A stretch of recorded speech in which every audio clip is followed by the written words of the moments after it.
Hey, all right. It's the Deadman's Tone Podcast, a show broadcast live deep in the heart of Meth County, Texas. I'm your host, Mr. Deadman. With me is S.K. Barrett, a life coach that can unfuck your life if you let him, and also the sweet and wonderful Tammy G. How's it going, guys? Good. How are you? Good. I'm doing good. Tammy, I'm not polishing your shoes anymore. I'm just done with that job. You're going to have to find somebody else.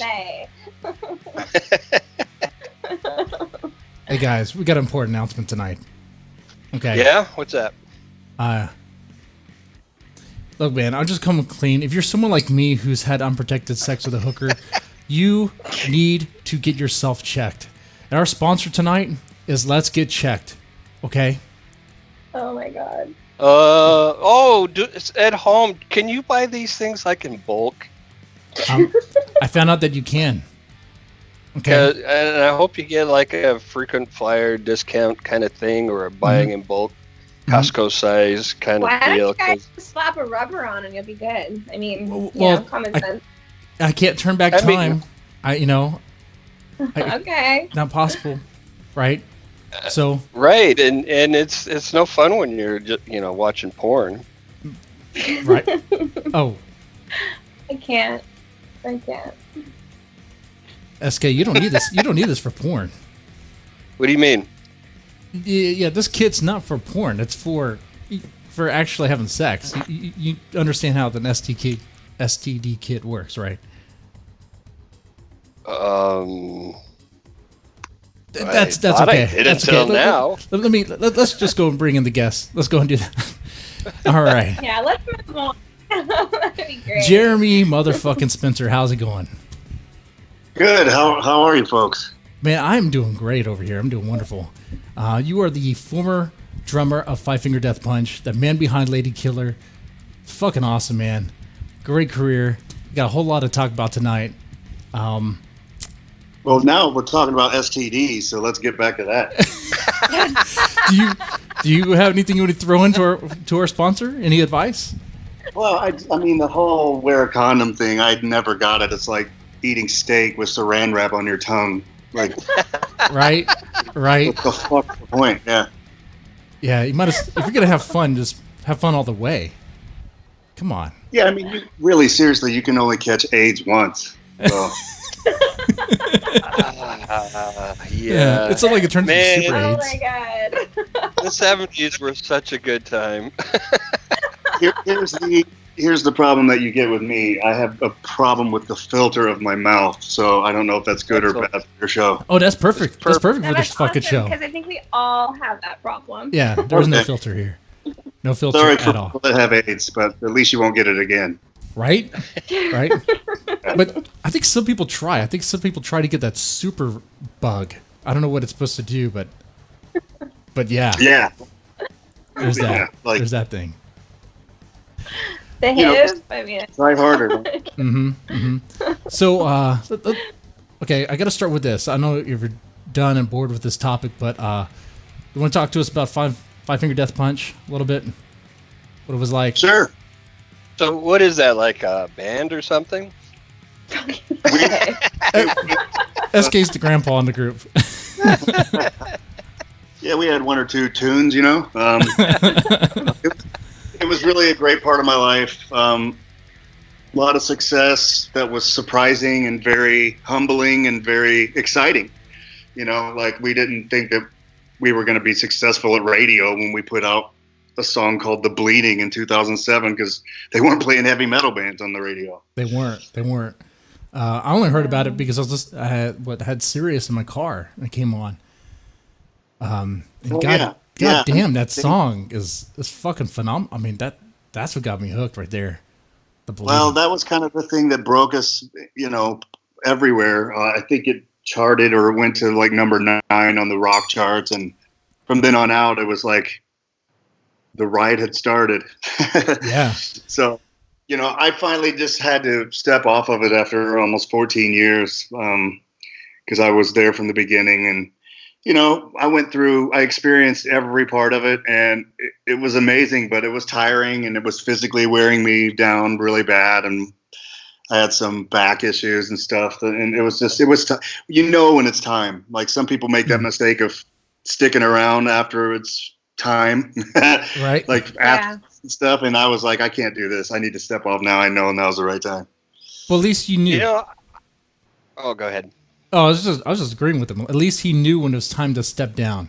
But some people wear themselves are out too hard to where they actually, you know, they die or whatever, or they just pass their prime, you know. Jeez, you know.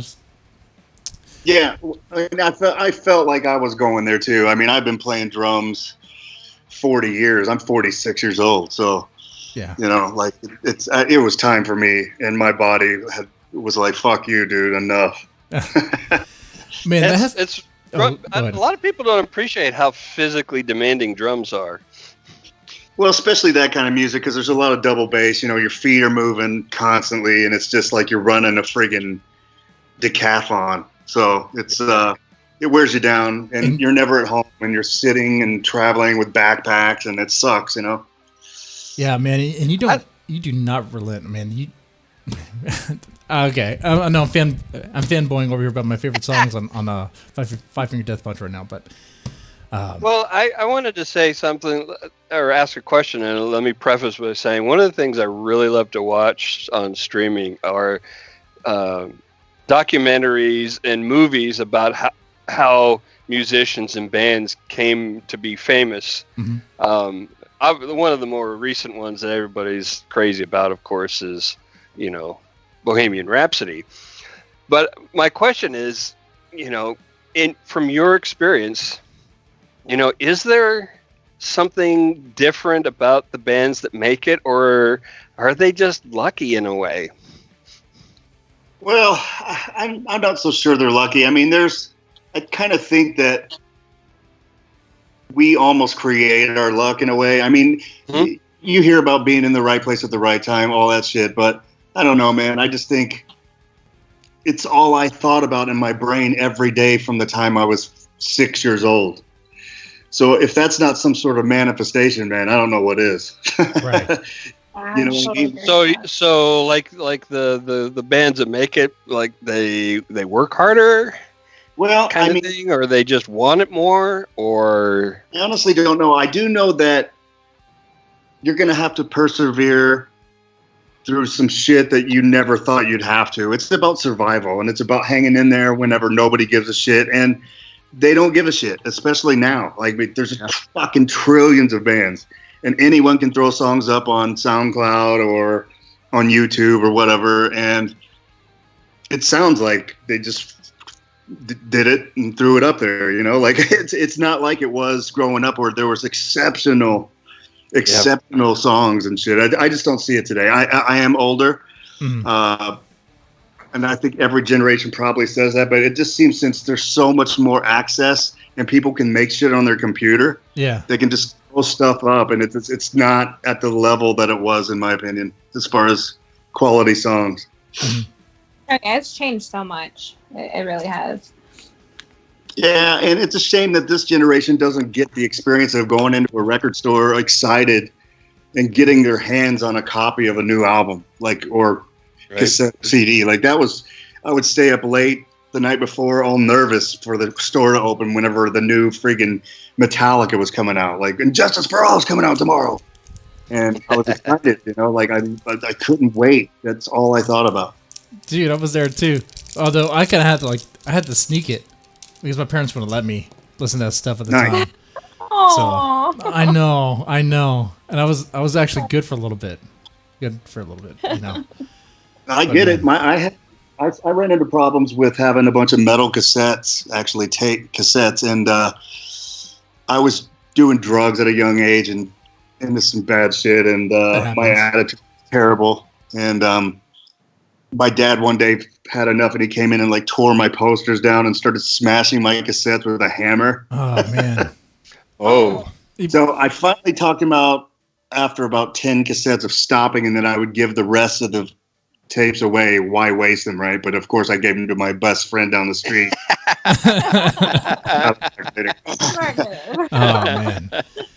So like your career with Five Finger Death Punch, you wrote a book about it, Death Punched, Five Finger Death Punches. Yeah, and funny enough, that charted like on the New York Times bestsellers list for 1 week.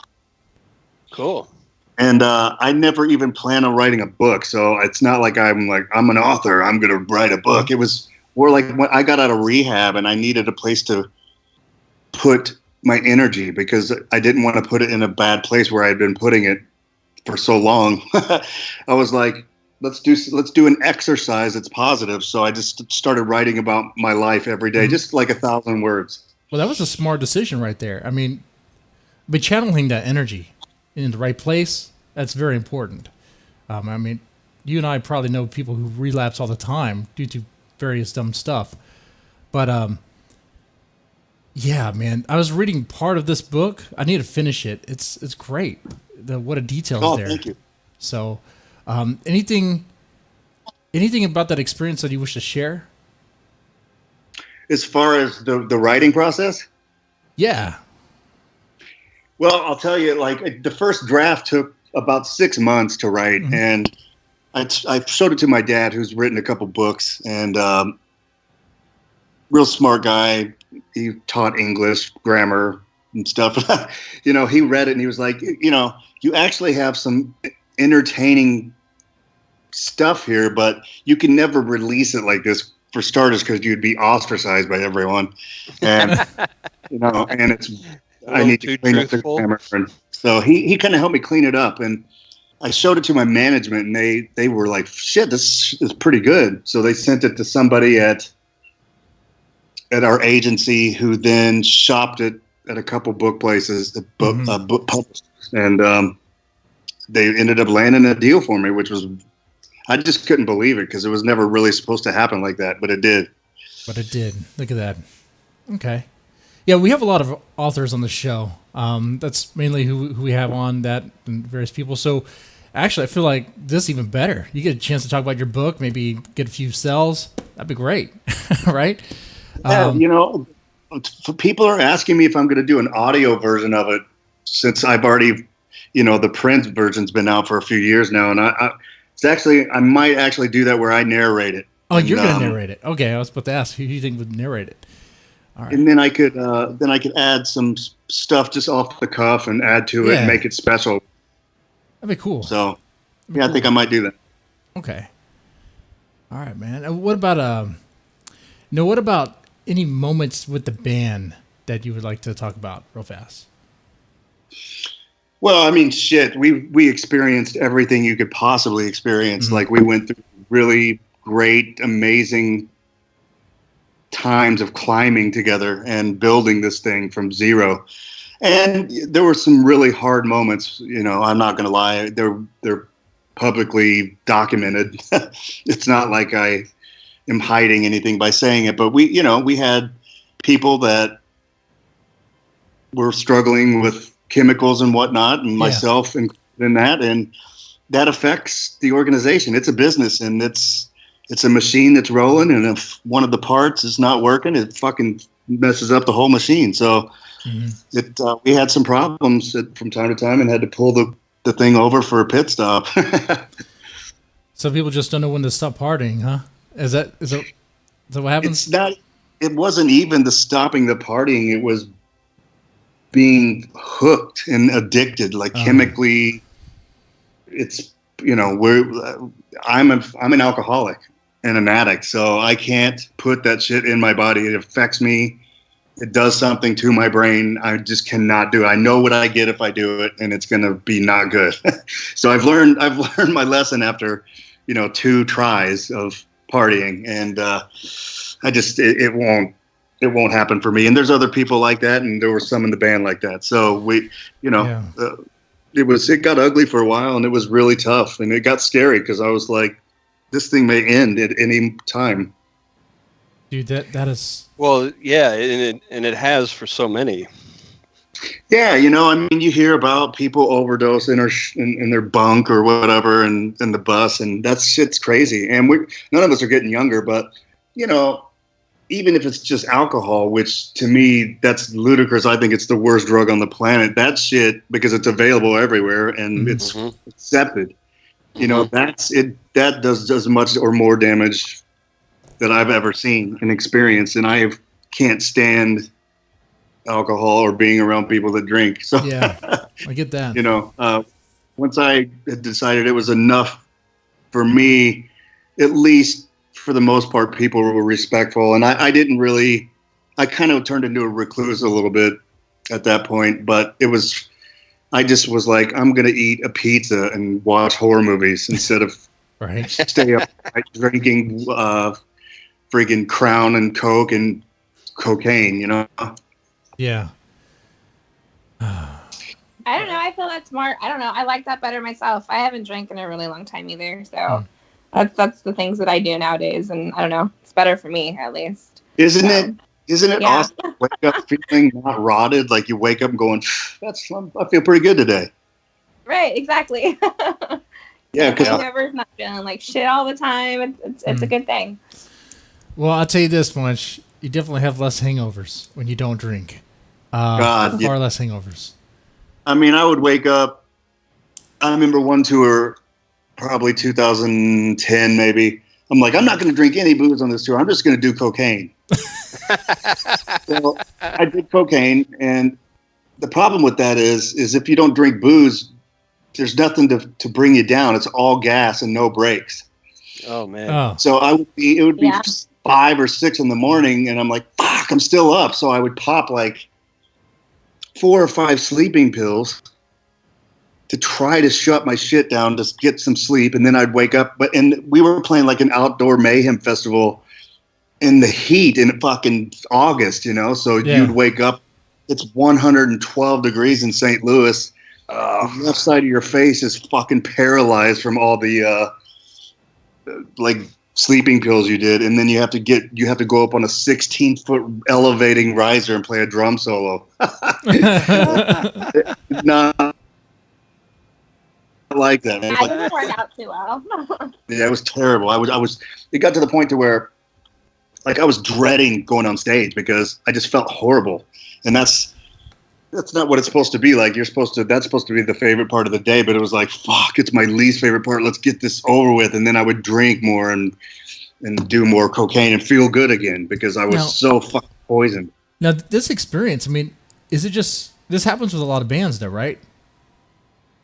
Yeah, I mean, it's certainly a common tale. Yeah, I'm amazed at how well you guys are able to perform, because when y'all perform live, y'all make it look easy. That always blew my mind. How the hell can these guys be so blasted out of their minds and still play music?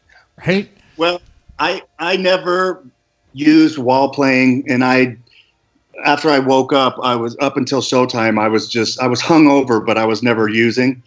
Mm-hmm. So I could get through the show even though I felt rotted, but I wasn't impaired like on the spot. Like I didn't do 4 shots of fucking Jack Daniels and tried to play. I just but a lot of guys did, right? They did to level out, or they just did it because they did it, and sometimes it sucked. Like you could hear it. I mean, some of those old Van Halen performances are brutal. You know, with David Lee Roth forgetting the words like at the US Festival. I think it rules being a fan. You know, I'm like, yeah. He's like, I forgot the fucking words. There's 100,000 people. I think that's great.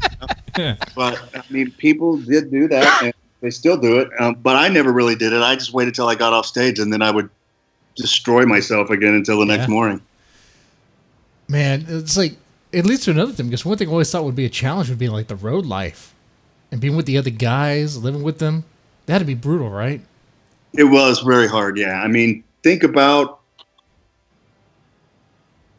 I don't know. Your wife? My wife? Well, I mean, living with her. I need a break every now and then, you know? Yeah. We went on tour for 14 straight years, but let's say the total of time we were on tour when the band was together, 8 solid years, right? Or 9 solid years. Yeah. Imagine for 9 years straight, just after your work shift ends, you get to go home and sit on your couch, but we have to get in a tube with our coworkers and drive across the planet with no escape. So for fucking 9 or 10 years, you know, that's tough. With anybody, I don't care how best friends you are. I can't think of anybody I'd want to do that with. No, that experience turns friends into enemies, man. That's real quick. Dude. Hell, people can't even go on vacation together without being at each other's throats. Yeah, you get to That's the truth. it's tough, man. We at first, when there was like one bus, it was really tough. And then once the success started coming, we were able to get more and more buses. And I think at one point we had 4 buses, so we could spread out a little bit. Yeah. But still, it's not your home. It's not your animals. You're away. You're in a strange place every day. And it's not new anymore. No, I mean, it was awesome for a while. It really was. And the first, like every time something new happened, it was awesome. Like when we headlined arenas, I was like, okay, this is kick ass because it's our show. It's our production. We get as many fucking dressing rooms in the back as we want. Like it was comfortable. It was better. Right. But I also had an equal amount of fun playing shithole clubs across the planet that held 200 people. I mean, it was such a great experience because it was just, I'd worked so hard for the chance to finally go from city to city doing what I love, which was play heavy metal drums. And I got to finally do it. And, then you start running into all the cliche parts of it where I was drinking then. So it was like, cool, we're here in the parking lot after the show until 3 a.m. I get to get drunk and I get to meet a new girl in every fucking city. So it was kind of like you win the lottery, and then who the fuck's not going to catch the ticket, man? Everyone's going to. Yeah, just about everyone. So once you started playing the big venues, would you sometimes go to the little clubs?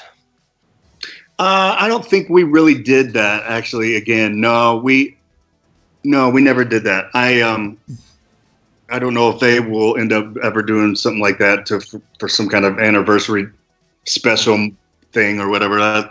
You'd have to ask them, but we never did it. I mean, we're talking about a band that has some phenomenal success, and you're right. Like straight out the gate, like from the first album, second album, it's like consistent sound. In fact, I didn't really notice that, like any sort of like change in sound. Be like, oh man, they sound different now. No, they sound exactly. They have the typical. That sound almost kind of bad the way I said it, but it's a sound you expect from Five Finger Death Punch. It's like that's what it is. That's what you're gonna get each and every time. Yeah, well, we worked with the producer Kevin Churko. He became basically like the 6th member of the band, and we worked really well with him, and we kind of developed and fine-tuned everything together as that unit. And he's a phenomenal producer, mixer, engineer guy, and so that's why it always sounded consistent in my opinion. And working with him was a real pleasure. I think he's an exceptional talent. All right. Oh, one last question. I swear to God, if I was ever in a band and touring on a bus and the record company came up and said, hey, we want to upgrade you to an airplane, I'd be like, fuck no, I'll walk first. Well, if they did, then you'd be paying for it anyway. So, yeah, it like, never seems to go well when that happens. Yeah, then you get the bill, that's not so cool then. Right. Yeah, all those expenses and stuff, that comes out, right? Before you even get your royalties. Like they take everything out before. God. Yeah. God. And if they have other bands, they'll fly to meetings with other bands and put it on your tab. I mean, it sucks. The music business sucks. Have you noticed the same thing with your book? Like, did they do the same thing there? Like to take out a bunch of marketing stuff before you get your royalties with your book? Well, here's the thing with that. I got an advance that was pretty decent for that time. I don't even know if they would do that now because everything's just so fucked online. But so I never got royalties, but I got an advance that was so good that I'm happy with what I got, so it doesn't even matter. So if I didn't even recoup, I don't give a shit because I got a good. I have to say, I hope you get something because it's pretty high ranking. Well, I mean, I've seen worse, yeah, for sure. And I mean, I negotiated to where I get the audio book rights. So if I do it, I can do it on my own and I'll own all of it. Sweet. Okay, man. The reason why I said that is because sometimes in the publishing industry, sometimes it's like ass backwards. You would think the publishers would, but sometimes they don't even do that. They don't even count. It depends what publisher you're working with. If it's like old school, they might not, but it depends. Oh yeah, it's it's horrible unless you want to hire somebody to audit, and that's $30,000. So you want to pay that? Fuck, it's not even worth it. No. One last question I have for the band, as far as band topic. Are you still cool with the guys, with the rest of the guys?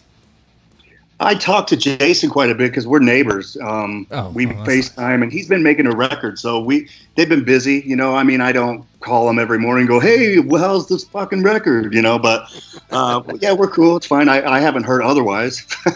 Okay. So, you know, it's all good.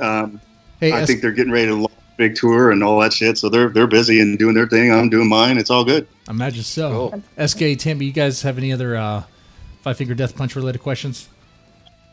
No, I'm good. Good. Do you think you'll ever do another band?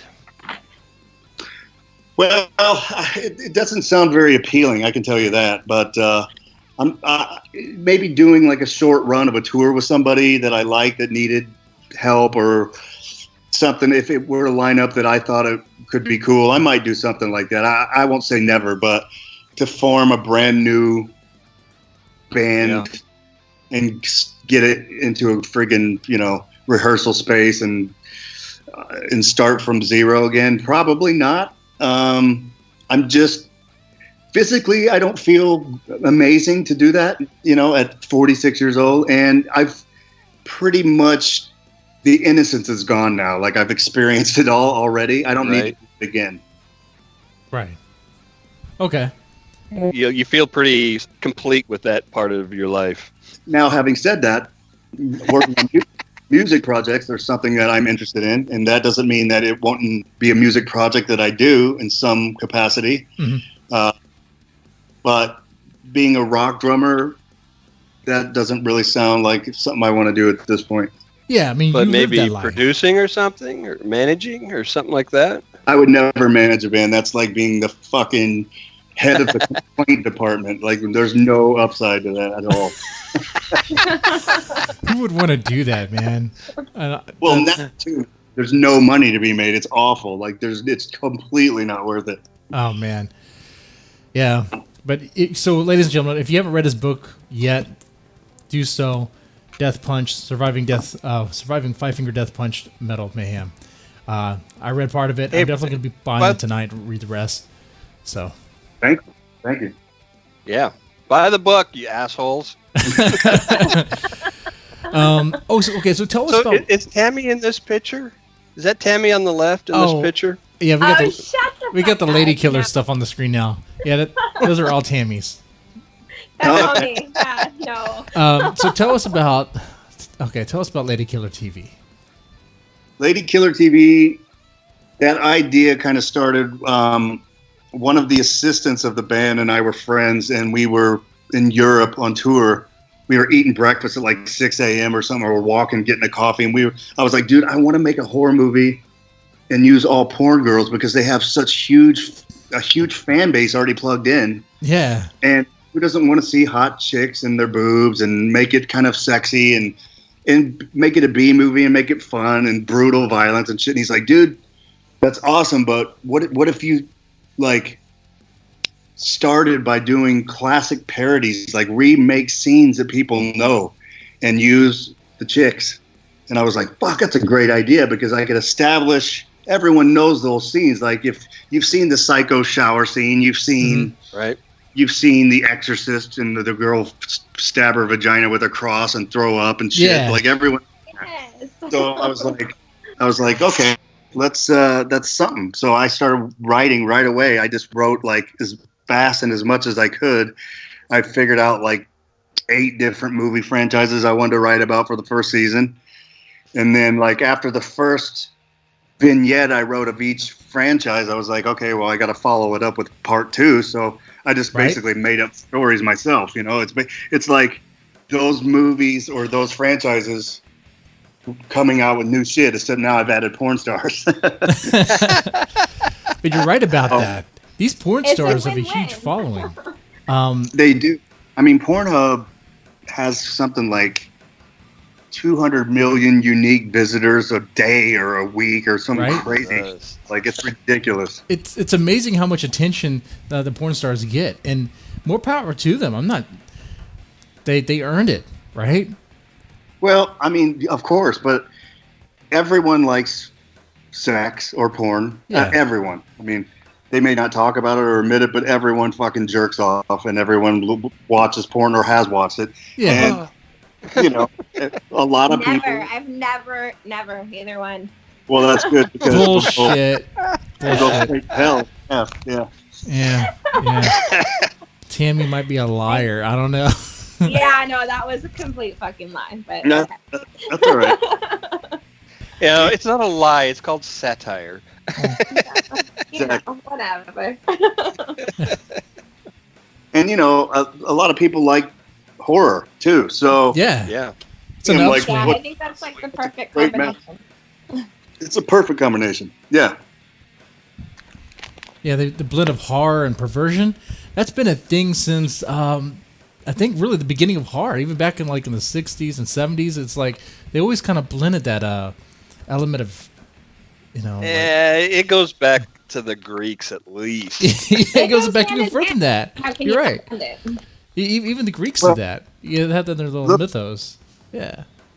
Look at I those mean- 80s movies. Like there were sex scenes in all of them. Mhm. Like the Friday scenes, they were always sex scenes. It was just they were cut way down, and you Yeah. couldn't really see except tits or like bush, you know. So we just expanded on that. You don't see penetration because you can't have killing and penetration in the same movie. It like breaks obscenity laws, and you can go to jail for it. Really? So What? That's exactly. so fun. I thought we lived in America. I thought there was supposed to be a First Amendment right over here. Well, What? I hear you, and I would support it all day long, but we can't, unfortunately, and I don't want to go to jail for that. So So now we live under China? What is this bullshit?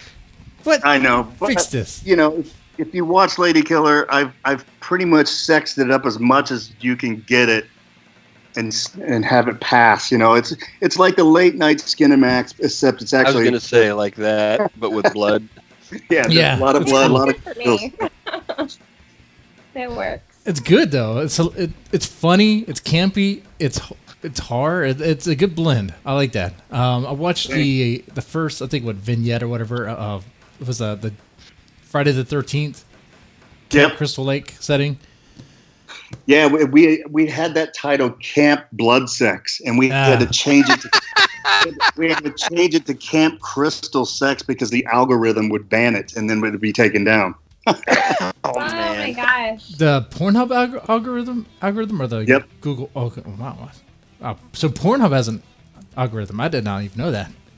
Well, I could be mistaken on that, but I know that they couldn't allow that because they would get in trouble. So there's no upside in them allowing that. They told us we had to change it. So You'd they have to changed go it on one of for those us. smaller and more questionable hosting places like I can't list any because I don't know any, right? I'm a good boy. I don't know You any. fucking liar. Like grandmalovesherfist.com. Yes, exactly. One of those. We've all visited those sites. Don't lie, Jesse. MidgetSlaveMasters.com. German sex dungeon. Fucking bathtubshitters.com. Yeah, The more fucked up, the better. I'm sorry. for sure. Okay. Oh man. I'm surprised nobody's done this before, aren't you? Exactly. I couldn't believe it. And I couldn't believe Lady Killer TV was available. Like I just kind of stumbled into all of it. And I was like, this is fucking awesome. So I trademarked it. Just all lining up really good. And I'm really grateful. And I get to work with people that I hand pick, and everyone's really positive, and it's a lot of fun. And we get to just make it as outlandish as we want, you know, minus the penetration part. But, it's so much fun to wake up knowing that I get to go get an axe put through my fucking head. You know, it's Right. awesome. It's the best. Yeah, So are you the already working on the movie, or is that kind of still in the works? Well, I have started writing a horror movie that has nothing to do with Lady Killer, but I do plan on using one or two porn girls. But it wouldn't be parody. It's all original stuff, and it would be, you know, my original story, and it probably wouldn't be quite as sexy as the Lady Killer stuff either. It would be more straightforward, but I always brutal deaths. I mean, for sure, you can always count on that. You know, one thing I asked Mike about this. Oh, sorry, Mark Justice. Sorry, Mark. Sorry. I'm bad with names. Horrible names. I'm gonna be calling you Jesse later on. One thing I learned from Mr. Justice. One thing I asked him was that because Hollywood has a stigma with porn actresses or porn actress, period, right? How if you work in porn, good luck getting a gig in Hollywood. But your project gives them something else to do. It's not like I guess they must enjoy it, right? It gives them another project to jump on and get involved in. They're so happy. I ask them and they tell me, they're like, this is cool. It's different. They've done the other part of it so much. I mean, we treat them good. We have fun. Who doesn't want to have, their guts hanging out, and it's fun, man. Like, we just have a great time. We joke around. I was fortunate enough to do well enough in the band that it allowed me to kind of do this project and not make it completely that low dollar to where we're have terrible catering. Like, I try to make it nice for everyone and make it comfortable. Yeah. So, I was really grateful that I could at least afford it for this first round. And so it's turned out great. Everyone's happy. They're thrilled to be a part of it. And I'm like, so do you think you would do more and come back? And they're like, fuck yeah, we would. That's good. That's a good sign. Awesome. So very successful. How was it like working with the lovely adult stars? You know what? I mean, it was great. And they're pros. I know that sounds funny, but they treat it professionally. It's not like almost everyone was real. They were very nice and professional, and they were cool. And we were like, we need to do another take. There was no prima donna shit of. That's good. Like, they weren't dicks. They were cool. That's good. And there might have been one or two moments with a couple of girls where they were reaching the end of their day and that they had enough, and I get it. But for the most part, we were real fortunate, and everyone was real nice. And like I said, there's no penetration. Like, I did most of the sex scenes, and I'm in underwear the whole time, but you can't tell. It looks like I'm naked. All right.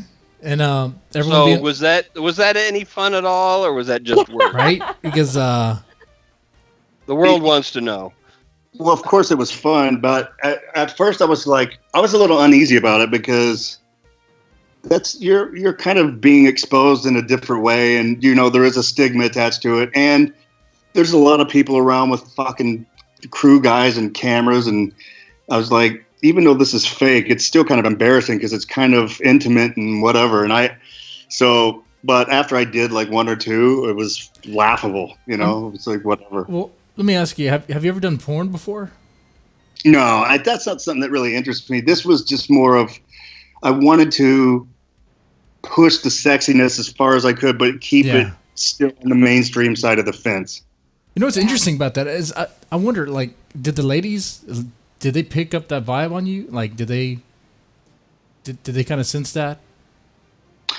Well, I wrote it in the script, like, okay, she gives him head here, or they do whatever. And so some of them didn't think that it was soft core, They were like, I don't know this guy. Who the fuck is he? He needs to get tested. I'm not doing this.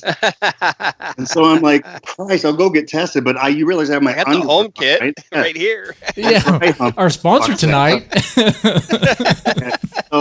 But then once they realized what it was weird for some of them, because they're used to doing the real thing, and to do the fake sex, you kind of have to overact, and you're fucking breathing harder than you normally would, or whatever, and you're like, fuck, and you have a bunch of takes for different angles and shit. So it's not like real sex where you just fuck until you get off, Yeah. Okay. And everyone's being all professional with the ladies around? No one's doing any funny business? No, everyone's cool, man. I wouldn't allow that. I mean, if I saw anything like that, they would hands off the assets. All right, just keep your hands off that. Yeah, I mean, people are older too. Yeah. It's not like we have fucking 21-year-olds that are fucking in heat walking around. I mean, we're a little older and kind of more jaded, and we've been around the block a little bit, so we're there to get work done. I don't know. Oh, but I heard about the catering guy. Was he? There was a catering guy who was trying to like record or something. He was trying to do some. I think y'all threw him out. Yeah, I heard about that. I didn't catch him myself, but I heard he maybe took a video or a picture and then was like sending it to a friend, so he got let go. But that was the only problem we ever had. But he was a kid. See, he was a kid. He was a young kid. Ah, see. Yeah, makes a big difference. Yep, you gotta be professional. All right. Yeah, I mean, who knows? We all were young and stupid, right. But I mean, like, okay, dude, you're blatantly doing it right there. If you're gonna do it, at least be smart about it. But it was could be fangirling for when the porn stars. Oh my god, I can't believe it's her. That's really her. Yeah, I mean, it was totally just starstruck, and yeah, you know, I get it, but you just can't do that. That won't work. Yeah. No, right. Yeah, you still have to be professional regardless. Mm-hmm. So, how involved are you in the project? I mean, it sounds like you're very involved, but I mean, like, so do you do all the writing, the casting, or behind the camera? I write every bit of it. You write every bit of it. Yeah, and I co-directed it with this director of photography, Michael Sue, who's an exceptional talent. We both bounce shit off of each other. He knows how to get the shots, so he's great in that regard. And he knows how to bring my warped vision to life, which is cool. And anything I want to try, I'm like, let's bring in a fucking midget with a black strap on. You know? I heard about that. You know, and it's like, fuck, okay, and we do it. You know, so it's pretty fun. It's pretty loose, and so I'm very involved. I have my hand in everything. That's pretty cool. Man, that's awesome. Metaphorically. Well, yeah. That's what I'm going for. So how was how was putting together that scene? The midget with the, with the dildo. It was fucking funny, man. I mean, he was really cool. He was cool about it for starters. We asked him if he was going to have a problem with it, but he was totally cool. And I was sick that day, and I didn't have to shoot anyway, so I was just there watching behind the camera and whatever. But it turned out good, and we flew him across the ceiling like he was flying. And the wire. Yeah, I think Mark talked about that on the interview. With he did. Oh, dude. And bless his heart, he was all not PC about it. He was like a little person. I was like, say the word. Secretly, I was like, I know you work in LA. I know you work in Hollywood, but say the word. Say it. Oh, yeah. Come on. Yeah, I mean, fuck it. I mean, whatever. I don't mean disrespect. Oh, no, I don't mean it that way either. It's just, and it is what it is. Yeah. But we like, the wires, you could see the wires when he flew, so I had to go into CGI and like draw them out and have it done. But I have this really good CGI person who can make all the shit really look realistic. So we were fortunate. I mean, it turned out really cool, man. I'm really happy with it. Okay. That's awesome. Speaking of that, like, what is the most difficult or more challenging hurdle that he had to go through with LadyKillerTV? That I had to go through? Yeah. There really hasn't been many. There was one day we were shooting the Shining parody called The Whining. Yeah. Wait. Is a bunch of ghosts whining, like literally whining and crying all the time? No, but it sounds like a good porn version of The Shining, doesn't it? Yeah, it does. It definitely does. So that's what I do. I flip all the titles and make them like porn titles. Yeah. Yeah. So like Halloween is Swalloween. But I did run into a problem doing the whining part. I had to order the Jack Nicholson prosthetic for the forehead and the eyebrows. There was a certain place it had to be ordered from, and the person that was in charge of it waited too long and didn't do it.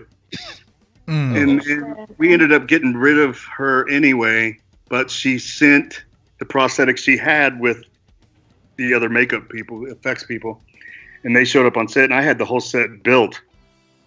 And this is, we're talking a 5-figure set, like it's not money that you want to just shit away real fast. And So they start putting the prosthetic on, and I'm looking at myself in the mirror. I'm like, this fucking looks retarded. I can't shoot this. So I had to cancel, and I had like the porn star there, the crew was there, all ready to go. The set was built.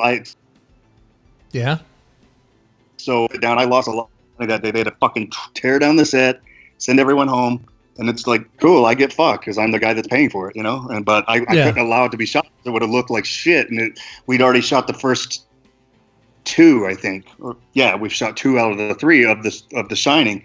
Yeah. So I was like, I can't all of a sudden look like fucking Popeye in the 3rd one, you know? Right? Yeah, that wouldn't work very well.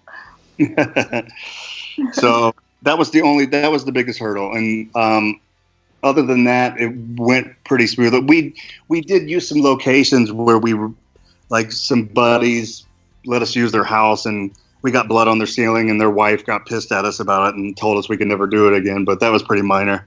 Other than that, it was pretty. That's part of a little the thing. Blood between friends, right?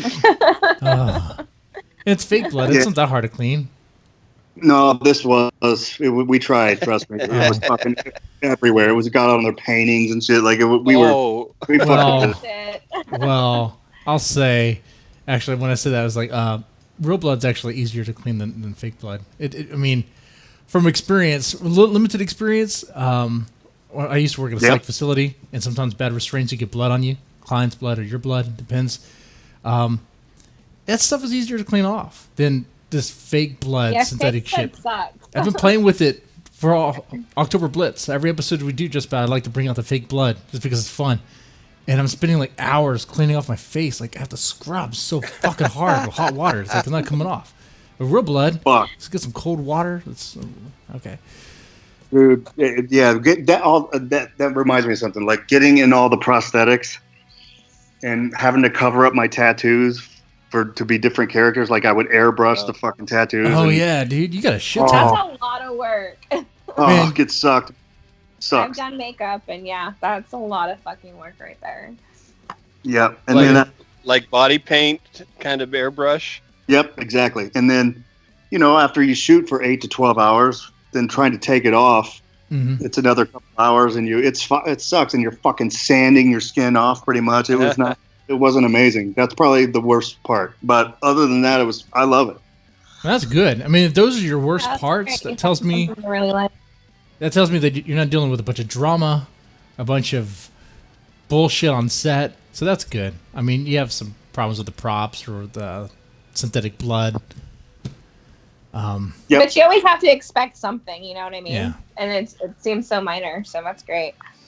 Well, yeah, I mean, in a lot of ways I was naive to, but in other ways I wasn't, because I've gone through this making records and stuff, and it's kind of similar. It's just now we're recording video. But you're always going to be shit that comes up unforeseen. But the creative energy and the positive support of these people was really great. And so I wouldn't wake up going, fuck, we have to record today. It would be, fuck, I can't wait to get back in there and finish up what we started yesterday. I mean, it was different in that regard, because once you make fucking 7 or 8 albums with people that aren't getting along so good, that's a little but this was brand new, and it was fun, and everyone was excited, and it was their first time too. It was like it was just, we were all like kids, Now, did you have previous experience?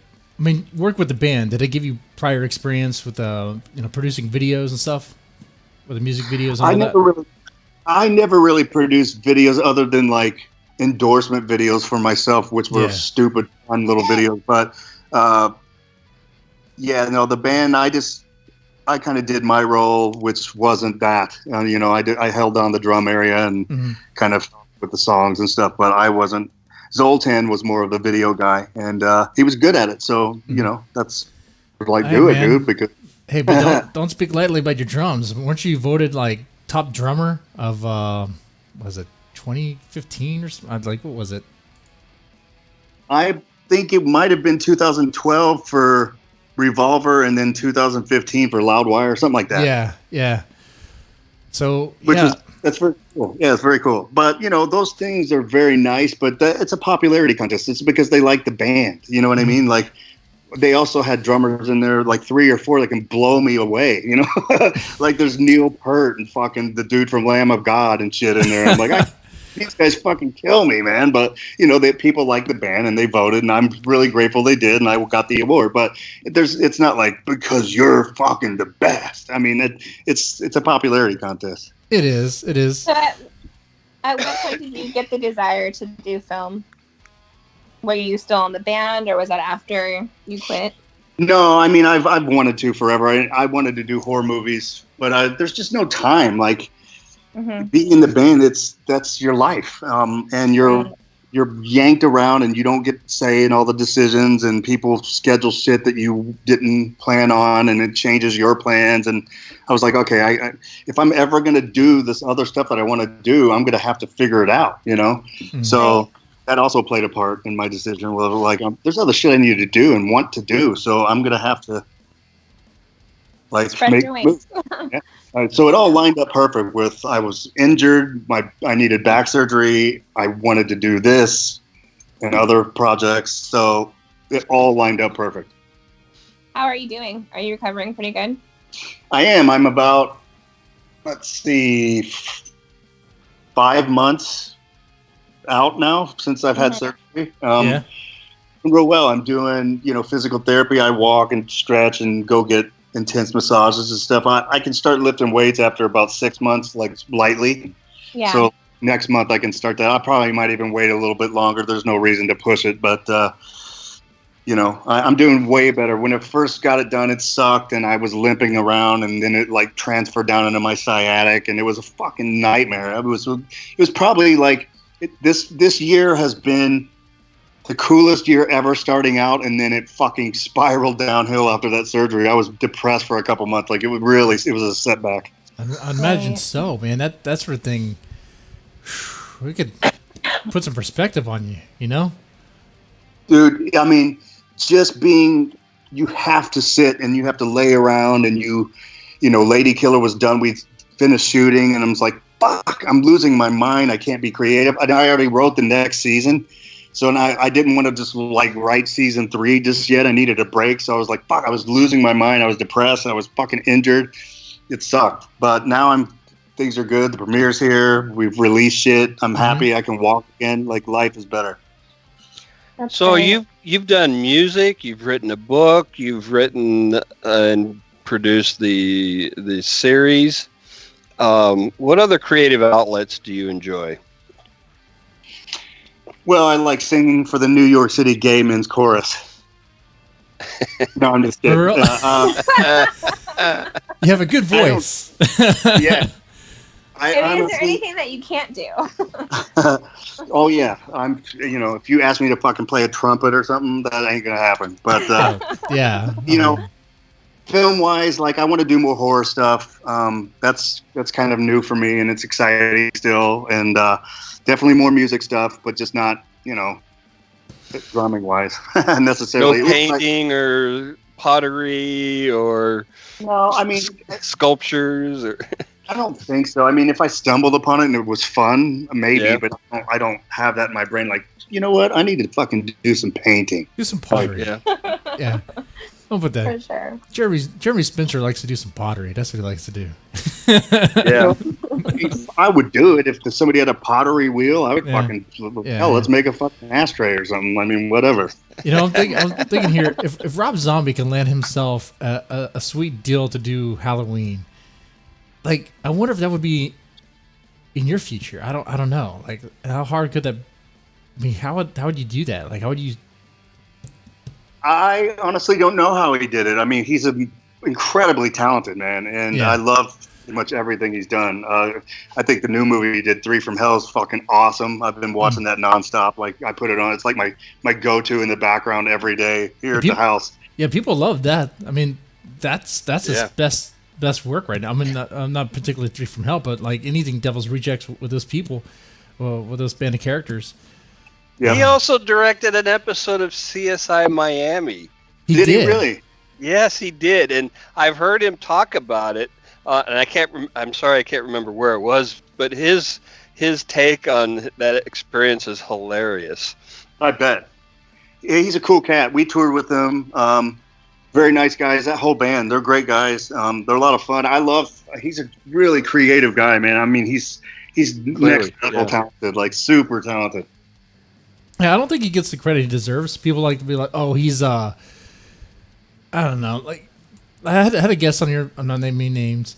Be like, "Oh, he's a bullshit artist." But like, what? I mean, come on now. Or people were like, "Well, he's a rock artist. He's a rock musician. Mm-hmm. He can't possibly be good at directing or being in the film world." But fuck, he's done amazing shit, man. Mm-hmm. Yeah. Yeah. Yeah, and So I'll say, for what it is, the people who say that usually what they're doing is, I mean, they kind of would want to be on his level. And maybe they will be one day. I don't know. It's just, they have to work at it. And by the way, for sure. Talk about this, Sid Haig. I hope I said his last name right. It's unfortunate that he passed, but that also means we're not going to get any more of these guys. We're not going to get any more Devil's Rejects. We're not going to get any more of them because I don't know if it's true because they brought in Richard Brake, who's an exceptional actor too, who was the star of 31. Yeah, and you think he's going to take his place? I think that. I mean, that obviously the Spaulding characters, he was killed off or whatever in this. So, but the three of them had a real good energy and chemistry, and I think they could totally do another film, and I wouldn't be surprised at all if it happened. Obviously it's too soon to know anything about that, or I've definitely not heard, or he's never said in interviews, but to me, it's totally possible, and I think it would be amazing. They're really talented. Mm-hmm. Definitely. So what's your favorite scary movie, Jeremy? I'm sorry? There you go, Tammy. What's your favorite scary movie? Shit, that's tough. Favorite scary movie? Well, the first movie I ever saw that scared me, the first thing, period, was The Exorcist. I was 6 years old because I got up out of bed. We were staying at my grandparents, and my parents were watching it like in the living room, and I got up for some reason, and it was right whenever she started turning into possessed Reagan, where her eyes are rolling back, and I'm like, what's wrong with her? I sat down and started watching, and they just let me do it. Mm-hmm. And then I ended up watching it, and I was fucking so enthralled with it. I just could not get enough. But that was like the first thing that reeled me in. And then I just started trying everything at the video store. We watched, VHS back then. So we would like, you have sleepovers with 3 or 4 of your friends, and we would rent, all the Halloweens or as many that were out, or Friday 13th, and fucking order a bunch of pizzas, and that was your night, and play Nerf basketball and shit, and it was the best time of year, So I just I would try to find as many horror movies that I hadn't seen and rent one every weekend, and I did that pretty much for all my youth. So I mean, you studied this stuff. It sounds like you had a passion for horror as much as you did for music, right? For sure, and not just horror. I love movies. I love comedies. I mean, I just like fun shit. I mean, but horror has always been something special to me because I guess you just get that special certain adrenaline from it that you don't get from other style of movies. But you really don't. Yeah, the only thing that comes close is Thriller, and that's like Killer Light. That's what Thriller is. Exactly, but I try to fucking get scared now, and it's tough because since I actually make them, I know how it works. Mm-hmm. So it's tough to really get scared. Like I'll turn off the lights here and watch shit by myself that I've never seen and hope that I'll get my pulse raised a little bit, but it's really not happening that much. Yeah, but the newer stuff is just disappointing though too. Well, so, that is. I think that's part of it. Well, there's the sequel to The Shining's coming out next week. This Doctor Sleep. Yeah. Yeah, I'm going to the premiere. I saw the preview of that. It looks pretty good. I don't know. I know. I mean, it's tough if you're dealing with a masterpiece there, but let's see how it is. I mean, we need something. We got to root on the horror genre, man. So let's see how it is. For sure. Right. Yeah, I hope it doesn't get too influenced by all the comic book bullshit that's out. I don't think it will. Yeah, we'll see. I know that there's like a new Conjuring coming out next year, which to me, that was probably the last movie that scared me was the first Conjuring. I thought that was kind of creepy. Yeah, definitely. And I've worked with Lorraine Warren, so. Oh yeah. Yeah. I'm a paranormal investigator, so the whole paranormal, demonic, all that stuff. It's good. Oh, it's really cool. Yeah, that's awesome. Hey, speaking of which, Jeremy Spencer, have you ever had a paranormal experience? You know what? I was staying at my sister's house when she first moved into her house in Chicago, and there was something going on in that house, man. I would stay like in the living room, and there was like voices always in the closet in that fucking room. And she would tell me, yeah, there's ghosts in this house, and we hear them, and we try to ask them to leave. And I was like, well, fuck, that makes me feel great. I'm here for the weekend, you know? Yeah. But they finally the ghosts split out of there, and they were never around again. But yeah, there was something going on in that house because I heard it. Like I could feel somebody there for sure. And that was as close to one as I ever got, really. What happened? Well, nothing. I just heard fucking voices behind me, and I got scared. But I lived. They weren't mean ghosts, obviously, but they were present in the room for sure. Okay. How old were you? So, but once they split, that was it. And then I went back several times to stay at that same house, and there's nothing. There's no vibe there again. You can tell it's changed. So, Right. yeah, but it was. What happens? I think SK was trying to ask, how old were you when this happened? That started probably, shit, man. I would say I was still late 20s, maybe. Late 20s? Oh, so not a little kid at all. No. No, I was adult. You know, it was real. And this wasn't drugs or alcohol? No, not at all. Not at all. Okay. Now, you've been around the world, right? I mean, you've been to places. Yep. Any other experience? In Europe, we would stay at some of these old motels and shit where you felt shit. And I was like, I did not feel comfortable. So I would and there would be 14 weird cabinet doors in there. So I would be, this sucks. So I would sleep with the fucking lights on because it was just so creepy. And I know that sounds pussy, but I was like, fuck, I do not feel comfortable. This sucks.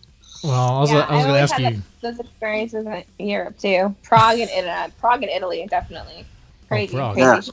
Yeah. I actually like Prague a lot, but I never really experienced brutal paranormal shit. But I'm kind of glad. I don't think I really need to. But had enough of other things, real life. Yeah, I'm good on just doing the fantasy part of it in Lady Killer or whatever horror project I'm on. I don't need to have it really. Yeah, right. I mean, that's fun, though. I mean, you're having fun with that stuff. Like I said, everyone, if you haven't seen Lady Killer TV yet, go over to PornHUB. Go over to PornHUB and watch some of it. I mean, you don't have to be a member to. I got a question about this. I got a question about So, how you went to? Was it difficult to get it hosted on PornHUB, and have you considered other streaming sites as well? Yeah, that's coming. We're only doing the introductory on PornHUB, and then there'll be other outlets that it comes out on, which we'll announce later. My business partner and producer, Pierre, was a cinematographer for Brazzers for 10 years, so he met everyone in the industry, including everyone at PornHUB. So that was how that connection happened. Okay. So we were fortunate enough, and they were like, "Yeah, we love it. Let's do an introductory thing with you guys." So they were cool enough to put it up, and we have another one that's up now that you have to pay for, but the first one's free. But the second one is actually going to be free as of this Friday, and it's a Nightmare on Elm Street sweet parody. What is that called? Nightmare on Elm Street? It's called 1, 2, Eddie's Coming in You. Much better than mine. I like that. Oh my god! Does he have dildo fingers? No, he has the real claw. I mean, he looks pretty damn close. The makeup's really good. That's good. So, I mean, that's one thing. The knife play is always fun. Go ahead. The villains, they look legit. Like the makeup job and all that, they look like the real deal. Yep.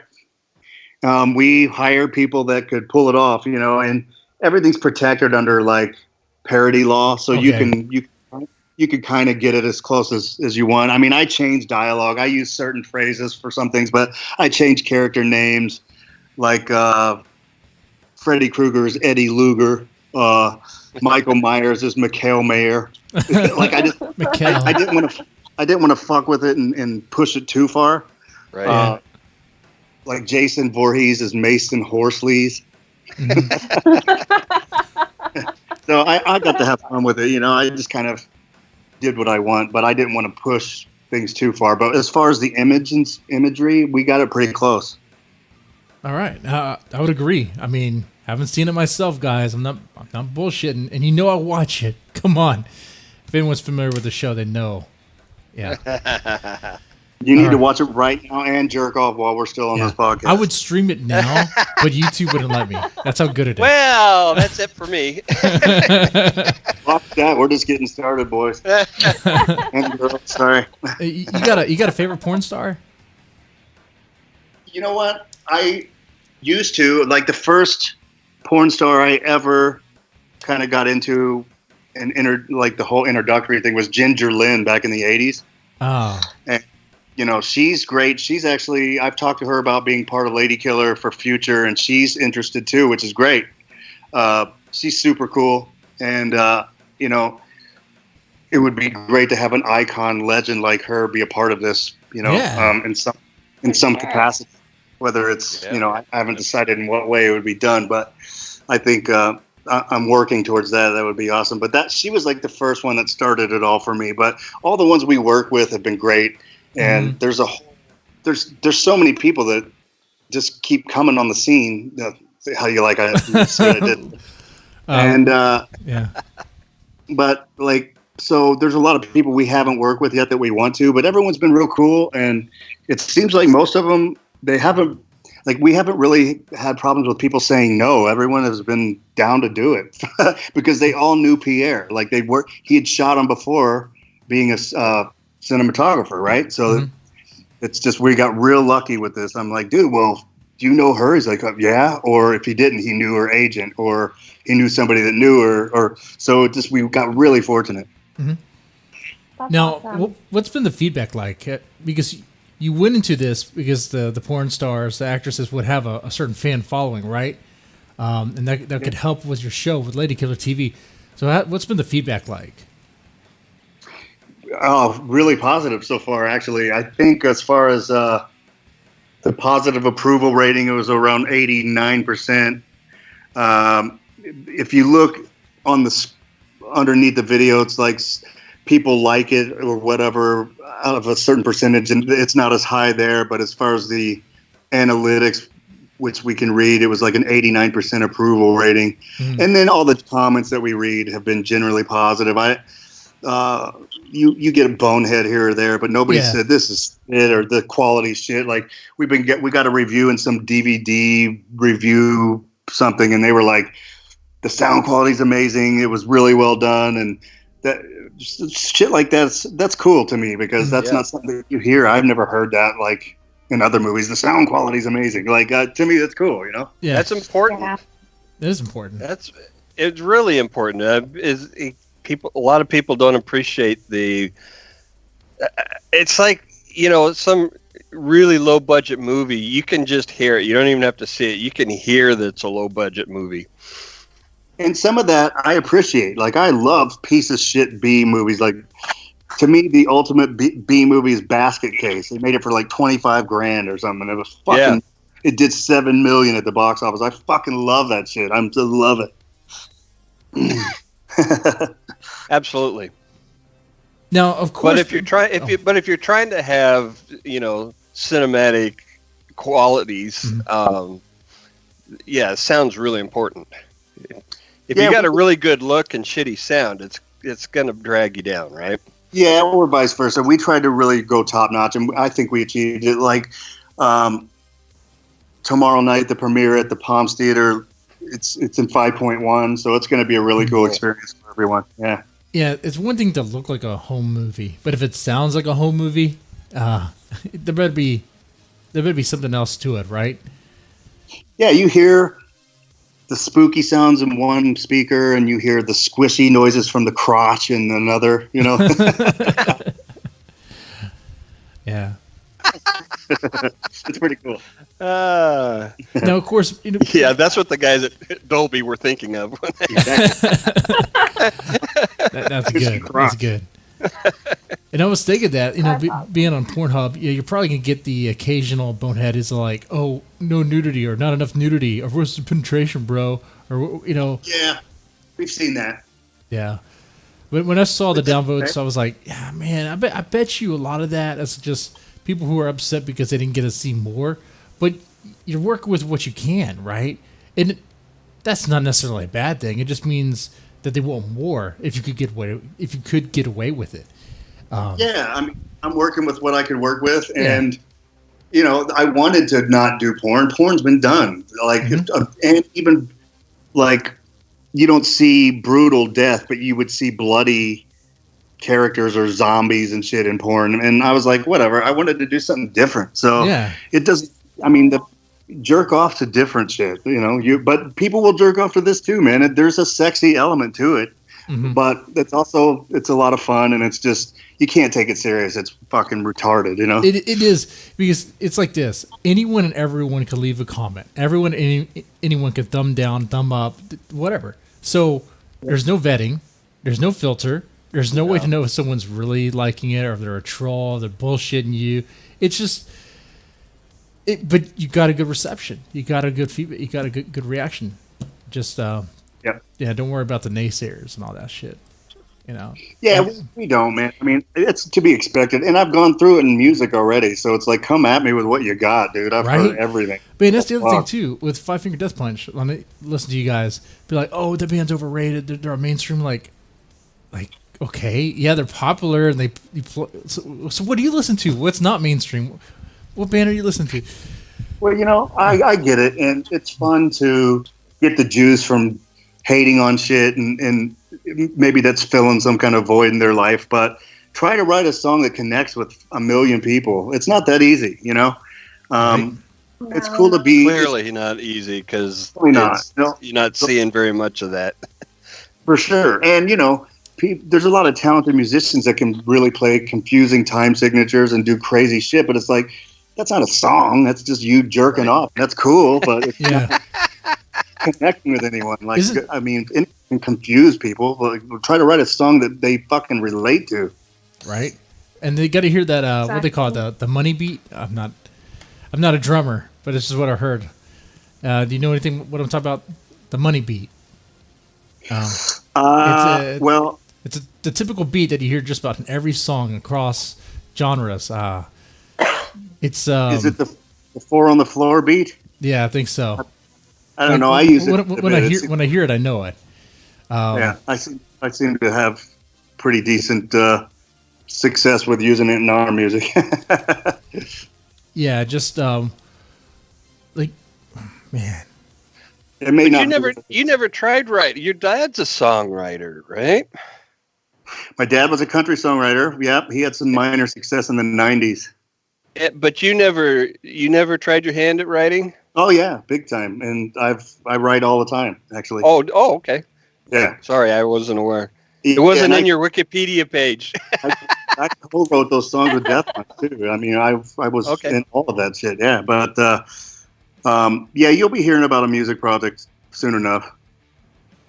Cool. That I'm doing. So, but yeah, I write songs all the time. I've been writing since probably about 97. I started writing songs. Oh, awesome. Yeah, man. Yeah. So okay, so you write songs, you wrote a book, and you write screenplays. Did something with the drums somewhere along the line. Yeah. I mean, when it comes to writing, like, how does it compare? Like, which one do you like better? It's just whatever I'm feeling at the time. It's I put my all into everything I'm doing, so whatever I'm doing at that particular time is what it is that I enjoy the best. But I will tell you, playing the drums injured was not fun, so I didn't feel it was some of my best work towards the end of the group, and I don't know that I regret it, but it certainly was just not fun. But, whenever I'm writing a song, I really enjoy it. Unless I'm struggling with it, then it's not that enjoyable. But for the most part, I just get out of the way and let shit flow, and it's fun. And the same with writing the screenplay. I just do it because I like it. I'm not trying to, I'm not trying to beat myself up and make it, that critical. I mean, I'm critical on myself, but you have to enjoy the process, or it's like, what the fuck are you doing it for? Right? Right. Because if you don't enjoy it, it comes out. It's obvious. People can see it on your face. Yeah. And they can hear it. I mean, it's good. We're critical. I mean, we were really critical bastards in Death Punch. We were, between all of us, once it passed through all of our shit filter, it was like, okay, it seems to hold up now. So in one way, it's pretty good. But at other times, it's like, okay, it's tough to get a bunch of people to agree on a certain way. So doing shit by myself is much easier. I can tell you that. Oh yeah, I could imagine.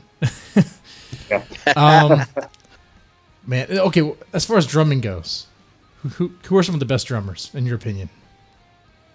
Well, the first drummer that started me wanting to drum was Peter Criss and Kiss. Whenever I was 6 years old, I just fell in love with Kiss. So, but then I started getting into more metal-based drummers like Metallica, Lars Ulrich. I thought he was great because he did double bass. Cleveland Barter, Mm-hmm. Yeah, he always gets mentioned. Do the stuff with their feet. Yeah. So, and then Neil Peart and hard rock drummers like Dave Grohl, I thought was great. Tommy Vinnie Paul. Vinnie Paul, amazing. Yeah. There's so many jazz drummers: Dave Weckl, Buddy Rich. I like so many different kinds. But the first one that got me started was Peter Criss. John Bonham. What was it about drums? I mean, obviously you were just a little kid when you started getting attracted to drumming. My grandma. Why that? She bought me a drum kit. I didn't even ask for it. She bought me this little Sears kit, and right after that, I was a member of Kiss as far as I was concerned. That's the two steps. Yes. So I would fucking put on Kiss records and act like I was in the band, and I sucked, but I didn't care. I had the time of my life. Mm-hmm. And then I finally started getting better, and then I got an extra bass drum, and that opened up a whole new world for me. And then, there was like one summer when I had a breakthrough, and I was like, okay, I'm starting to be able to do all this shit that I can hear on the records, and I was really obsessed with drums. And that was about I must have been 17. That was when I had the real breakthrough, and I was just, all right, I'm starting to become a decent drummer now. Mm-hmm. And I got really excited and into it. Is there a certain... So by then you'd already put in 11 years of practice. Yeah. 11 years.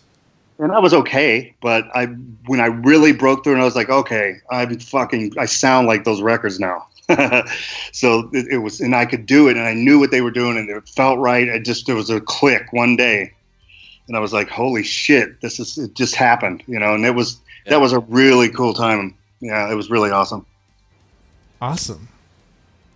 So what band? So how did you meet the guys from the band, and how did that all get started? We started I answered an ad on musicconnection.com online. Mm-hmm. Really? I was fucking over everything I'd been doing in LA, musically. I tried doing original bands for so long, trying to make it. We'd get real close, and then it wouldn't happen. And I was over, and I'm like, fuck it, man. I'm just going to fucking find a band and do shredding, heavy metal, double bass shit that I like to do. And so I punched up double bass drummer, heavy metal drummer, or something like that in musicconnection.com. And Zoltan had an ad looking for a drummer.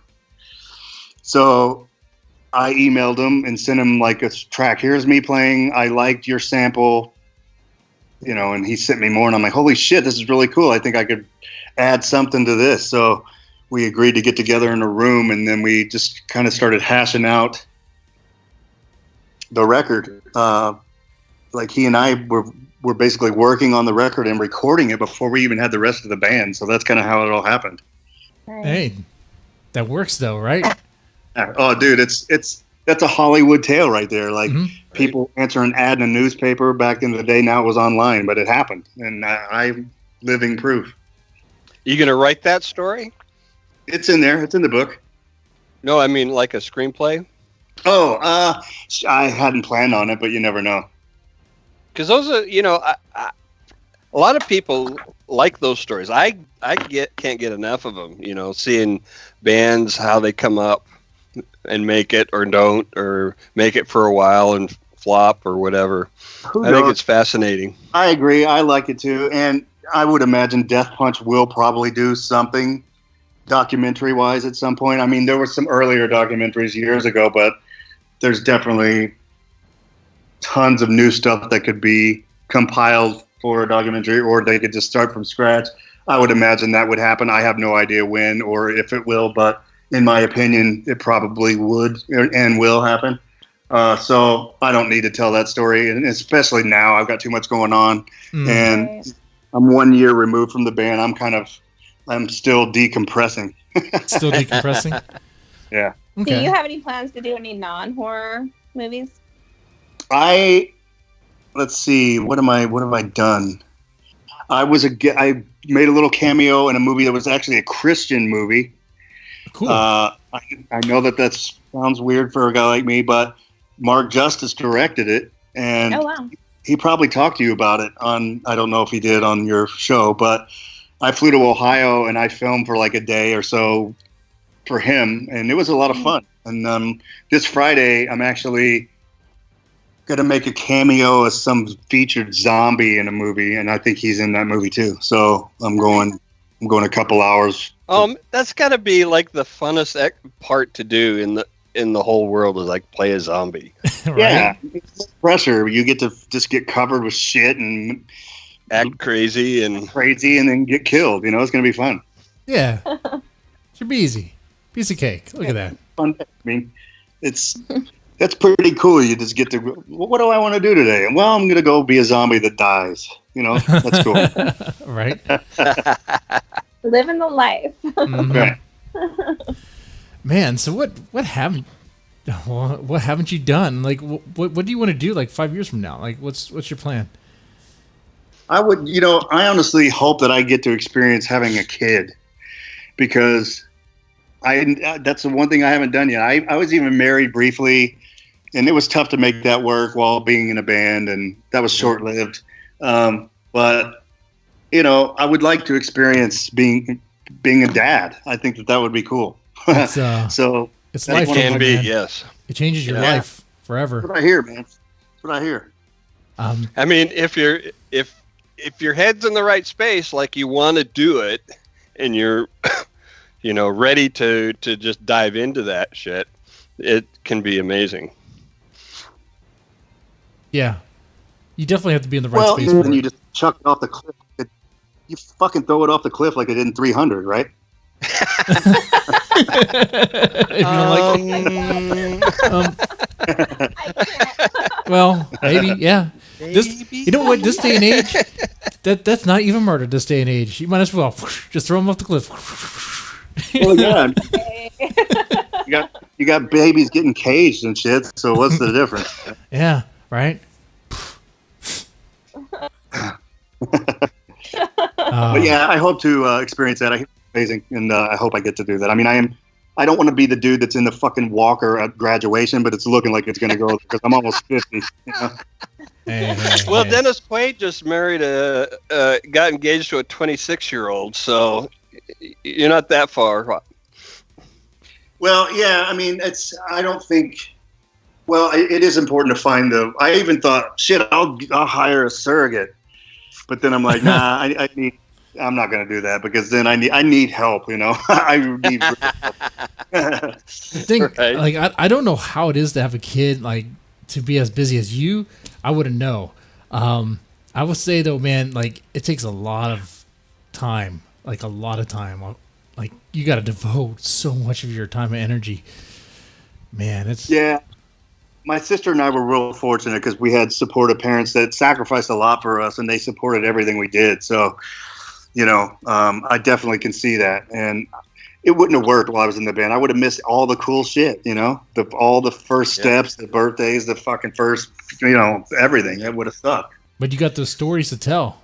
If if needed. Like your experience, you have things you could maybe advise your son or daughter on. Maybe they could avoid certain mistakes. Yeah, I'll be like, don't fuck people in a porta potty.